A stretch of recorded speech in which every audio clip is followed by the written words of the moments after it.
Assalamualaikum warahmatullahi wabarakatuh.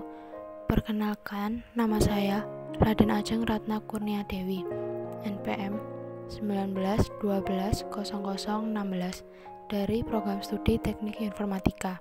Saya akan menjelaskan materi Sistem Informasi Sumber Daya Manusia atau HRIS untuk memenuhi nilai tugas mata kuliah Sistem Informasi.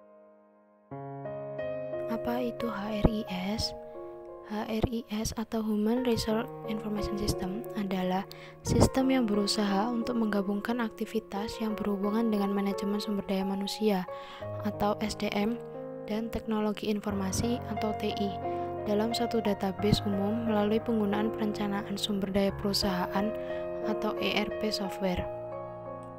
Tujuan HRIS adalah untuk menggabungkan berbagai bagian sumber daya manusia termasuk gaji, produktivitas tenaga kerja, dan manajemen manfaat ke dalam sistem padat modal kurang dari mainframe yang digunakan untuk mengelola kegiatan di masa lalu.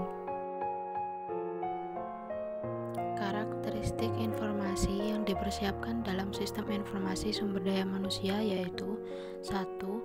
Tepat waktu, 2. Akurat, 3. Ringkas, 4. Relevan, 5. Lengkap. Model apa saja yang ada dalam HRIS? Model HRIS dapat dilihat dari input, proses, dan output. Input HRIS terdiri dari 3 subsistem, yaitu 1. Subsistem Sistem Informasi Akuntansi. Sistem Informasi Akuntansi menyediakan data akuntansi bagi HRIS sehingga database berisi gambaran yang lengkap dari sumber daya personil baik keuangan maupun non-keuangan. 2. Subsistem Penelitian Sumber Daya Manusia. Subsistem ini digunakan untuk mengumpulkan data melalui proyek penelitian khusus. Contohnya, penelitian suksesi, penelitian keluhan, dan lain-lain. 3. Subsistem Intelijen Sumber Daya Manusia. Subsistem ini digunakan untuk mengumpulkan data yang berhubungan dengan sumber daya manusia dari lingkungan perusahaan. Subsistem Intelijen Sumber Daya Manusia meliputi 1. Intelijen pemerintah, 2. Intelijen pemasok, 3. Intelijen serikat pekerja, 4. Intelijen masyarakat global, 5. Intelijen masyarakat keuangan, 6. Intelijen pesaing. Selanjutnya, dari model subsistem input HRIS dimasukkan ke dalam suatu database yang sudah dirancang oleh perusahaan. Database HRIS ini berisi data pegawai, perorangan, dan organisasi di lingkungan perusahaan. Output HRIS terdiri dari 6 subsistem, yaitu 1. Subsistem perencanaan kerja. Informasi yang dibutuhkan oleh manajer untuk merencanakan kebutuhan tenaga kerja dalam jangka pendek dan jangka panjang. 2. Subsistem perekrutan. Informasi-informasi yang dibutuhkan untuk pengadaan tenaga kerja secara eksternal maupun internal. Misalnya, informasi pasar tenaga kerja, penjadwalan wawancara, perekrutan dan analisis rekrutmen. 3. Subsistem manajemen angkatan kerja. Informasi-informasi yang dibutuhkan untuk mengelola sumber daya manusia di dalam organisasi. Misalnya, informasi pelatihan, penilaian atau evaluasi, karir, dan lain-lain. 4. Subsistem tunjangan. Informasi tentang penggajian dan kompensasinya yang meliputi kehadiran dalam jam kerja, perhitungan gaji, dan bonus. 5. Subsistem benefit. Benefit yang diterima oleh karyawan. Benefit berbeda dengan kompensasi. Kompensasi adalah insentif yang berhubungan dengan kinerja karyawannya. Sedangkan benefit adalah manfaat tambahan yang diterima karyawan seperti dana pensiun. 6. Subsistem pelaporan lingkungan. Informasi-informasi yang berhubungan dengan keluhan-keluhan, kecelakaan selama kerja, kesehatan karyawan, dan lingkungan lainnya. Data apa saja yang dibutuhkan dalam HRIS? 1. Manajemen penggajian.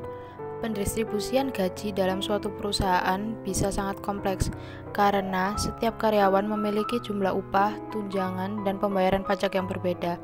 Fitur payroll management membantu membuatnya menjadi jauh lebih sederhana. 2. Manajemen rekrutmen. Manajer HRD dapat dengan mudah menyusun setiap tahapan dalam proses rekrutmen, verifikasi informasi, wawancara, evaluasi kemampuan, negosiasi, dan penerimaan. 3. Manajemen waktu dan kehadiran. Kehadiran, jam kerja, dan cuti karyawan semuanya tercatat di dalam sistem, sehingga gaji setiap karyawan akan terhitung secara otomatis dengan akurat. Karyawan juga dapat mengajukan cuti dan melihat sisa cuti mereka di dalam sistem. Yang keempat, manajemen penilaian. HRIS membuat proses evaluasi karyawan berjalan dengan lebih praktis. Manajer dapat membuat lembar evaluasi sendiri untuk diberikan ke setiap karyawan. 5. Manajemen keuangan. Manajer dapat membuat laporan terkait biaya yang dikeluarkan oleh setiap karyawan setiap waktu. Ini akan memudahkan manajemen dalam mengontrol biaya. 6. Manajemen pajak. Seluruh informasi keuangan dan pajak PPh 21 karyawan, mulai dari NPWP, data BPJS Kesehatan, BPJS Ketenagakerjaan, hingga informasi bank karyawan semestinya dapat ditinjau melalui sistem.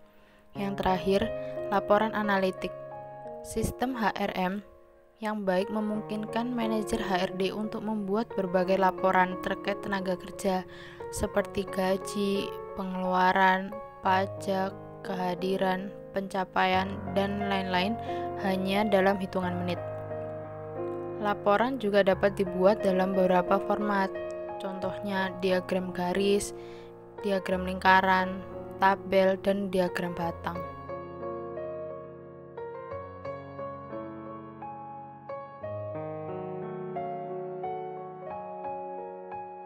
Siapa saja pengguna HRIS dalam perusahaan? 1. Manajer. 2. HRD. Yang ketiga, karyawan. Selanjutnya, dampak penerapan HRIS di dalam perusahaan. 1. Meningkatkan keamanan data karyawan.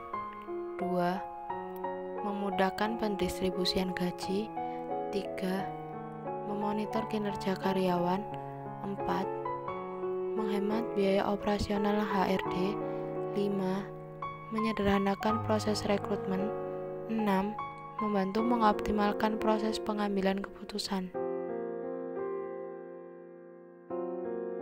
Kesimpulan, HRIS adalah perangkat lunak yang membantu mengotomatiskan berbagai proses dalam Departemen SDM atau sumber daya manusia, mulai dari penggajian, kehadiran, rekrutmen, pembayaran pajak, hingga penilaian kinerja karyawan. Tanpa bantuan perangkat lunak ini, kesalahan dalam perhitungan gaji dan pajak yang disebabkan oleh human error akan sering terjadi dan manajemen akan membutuhkan lebih banyak waktu, tenaga, dan biaya untuk mengelola tenaga kerja.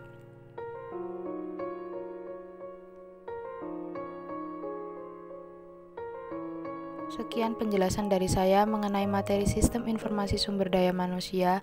Kurang lebihnya saya mohon maaf. Wassalamualaikum warahmatullahi wabarakatuh.